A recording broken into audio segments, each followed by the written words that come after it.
Tropical Typhoon, Chairman TV. Weather update. Helping homeless people. Please subscribe.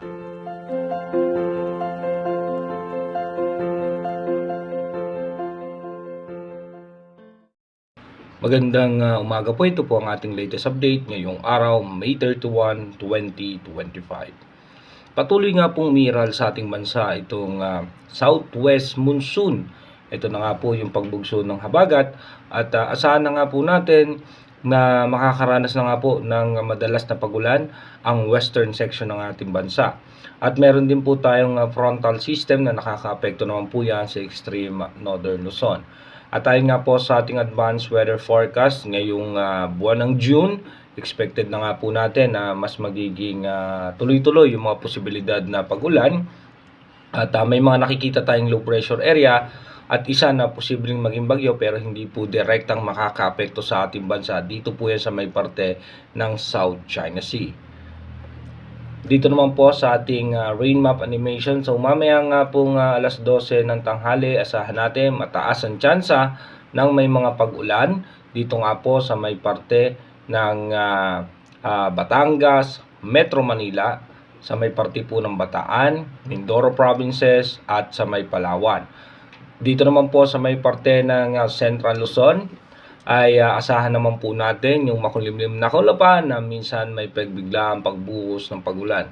Ganon din po sa parte ng Ilocos Region, Cagayan Valley at hanggang dito nga po sa may parte ng Polillo Island, Quezon, Bicol Region, asahan naman po natin yung makulimlim na kaulapan na may paminsan-minsan merong pagbugso na may hina at katamtamang pagulan lamang. Dito naman po sa may parte ng Visayas, asahan naman natin yung makulimlim na kaulapan. At dito po naman po sa may parte ng Mindanao, asahan nga po natin mataas ang mga posibilidad ng pagulan. Pagdating naman po ng alas 6 ng gabi mamaya, asahan po natin mataas ang tsansa ng pagulan sa may parte ng Bicol Region.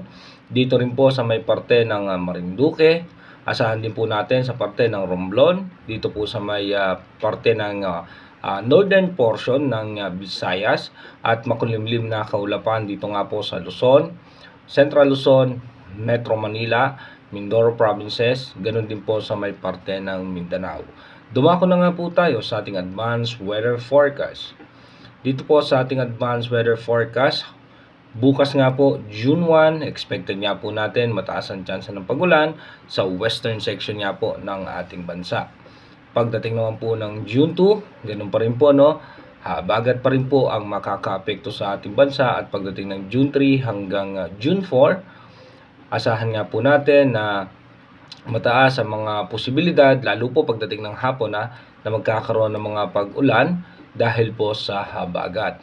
Pagdating naman po ng June 5 hanggang June 6, yung parte ng extreme northern Luzon, mataas ang posibilidad ng pagulan at maging ang western section ng Luzon, dito nga po yan sa may Pangasinan, sa may sa may Ilocos Region, Zambales at sa Bataan. Ganun din po, may tsansa ng pagulan sa parte po ng Visayas.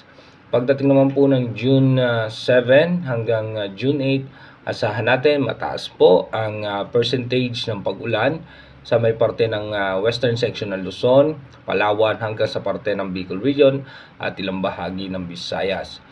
Pagdating naman po ng June 9, so asahan nga po natin mataas ang posibilidad ng pag-ulan sa may western section pa rin ng ating bansa, sa Palawan, Mindoro Provinces, Western Visayas, kasama po dito ang ilang bahagi ng Bicol Region at maging dito nga po sa may western section ng Luzon, including Metro Manila. Pagdating naman po ng June 10, dito asahan natin may mga tsansa ng mga malalakas na pag-ulan sa parte nga po ng Mindoro Provinces, Batangas, Bicol Region at hanggang dito nga po sa may parte ng Rojas City, Romblon. Asahan nga po natin at iba yung pag-iingat nga po sa ating mga kababayan dahil posible po tayo makaranas ng mga pagbaha at pagguho ng lupa. Pagdating naman po ng June 11, dito nga po magkakaroon ng sama ng panahon sa parte ng China at yung kanyang sirkulasyon ay magpapalakas pa po yan.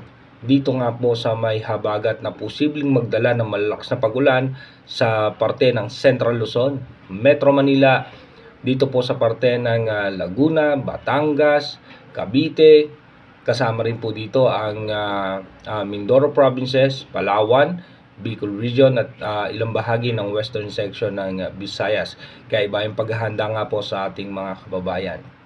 Pagdating naman po ng June 12, expected nga po natin mataas pa rin ang tsansa ng pag-ulan sa western section nga po ng Luzon dahil po yan sa trough o yung extension ng kaulapan nitong posibleng bagyo na nasa labas pa rin ng ating Philippine Area of Responsibility.